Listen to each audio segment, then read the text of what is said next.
Hello friends, Bezbro Digital YouTube channel লৈ আপোনালোক সকলোকে স্বাগতম জনাই আজিৰ ভিডিওটো আৰম্ভ কৰিছো।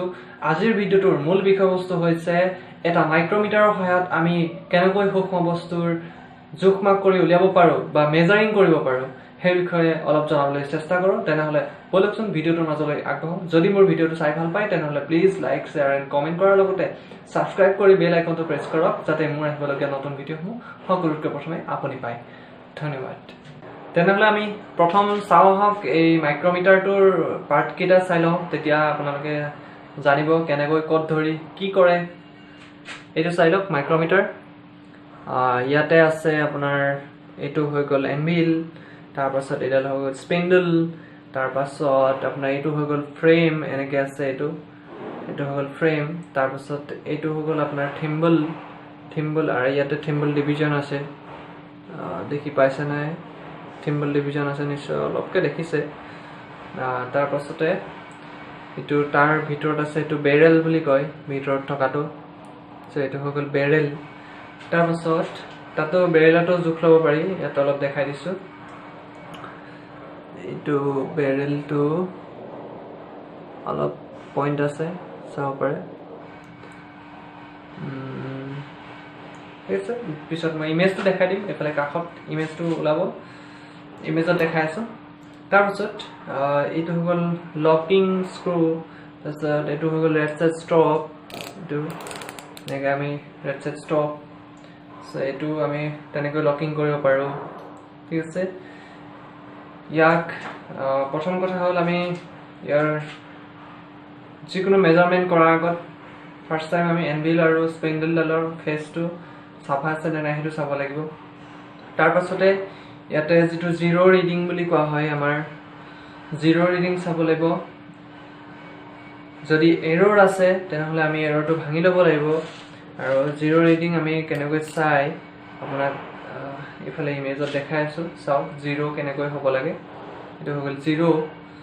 আৰু যদি তেনেকৈ নাথাকে তেনেহ'লে আছে ব্যৱস্থা, এইটো কয় চি স্পেনাৰ, আৰু ইয়াৰ দ্বাৰা এই আমাৰ যিটো বেৰেলটো অলপ ইফালে সিফালে ঘূৰাই এইটো জিৰ' এৰৰ কৰিব পৰা যায়। তো তাৰ পাছত যেতিয়া এইবিলাক অ'কে থাকে তাৰ পাছতে আমি জব মেজাৰমেণ্ট কৰিব পাৰোঁ। জাষ্ট মই এটা পেন লৈ লৈছোঁ আৰু পেনটো দেখাইছোঁ আপোনালোকক। পেনটো পৰি গৈছে, এইটো চাওক দেখাইছোঁ আপোনালোকক কেনেকৈ জুখিব পাৰি। এয়া চাওক এনেকৈ লগোৱা হৈ গ'ল, ৰেড সেট ষ্টপ দি কৰিলোঁ আমি, ষ্টপ হৈ গ'লেই। তাৰপাছত ইয়াতে যিটো লক আছে, এইটো লকিং স্ক্ৰুটোৰ সহায়ত আমি লক কৰি দিলোঁ, এইটো লকিং স্ক্ৰু লক কৰি দিলোঁ। তাৰপিছত ইয়াতে যিটো মেজাৰিং ওলাব, এইটো মেজাৰিংটো আমি চাই ইয়াতে এইটো ইমেজটো যেনেকৈ দেখিছে গোটেইকেইটা পইণ্ট প্লাছ কৰাৰ পাছত ইয়াৰ যিটো ফাইনেল ৰিডিং ওলাই সেইটোৱে হৈ গ'ল এই পেনডালৰ ডায়মিটাৰ।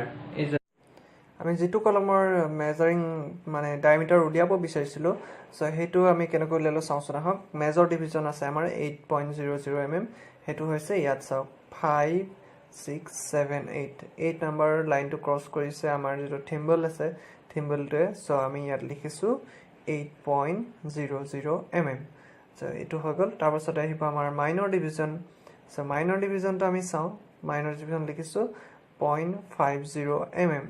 চ' এইটো হৈ গ'ল ইয়াত আছে যিটো আমাৰ ডেটম লাইনৰ তলত লাইনকেইটা আছে, সেইকেইটাৰ এঘাটৰ পৰা আমি আধাতকৈ বেছি ক্ৰছ কৰিছে। চ' আমি 50 লিখিছোঁ। যদিহে ইয়াত আমাৰ সেই লাইনডালৰ সমানে সমানে ৰৈ গ'ল হয় বা তাতকৈ অকণমান ক্ৰছ কৰিলেহেঁতেন তেনেহ'লে আমি ইয়াত 00 লিখিলোহেঁতেন। আৰু তাৰপাছত আহিব আমাৰ থিম্বল ডিভিজন।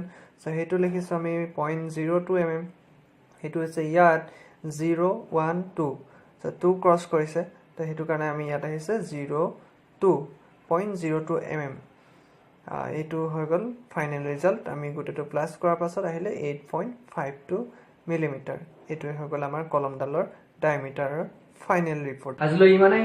ভিডিঅ'টো কথা নিশ্চয় বুজি পালে, আৰু যদি কিবা বুজি পোৱা নাই তেনেহ'লে প্লিজ মোক কমেণ্ট কৰিব, তলত ভিডিঅ'টোৰ একেবাৰে তললৈ গৈ কমেণ্ট কৰিব পাৰে। ধন্যবাদ।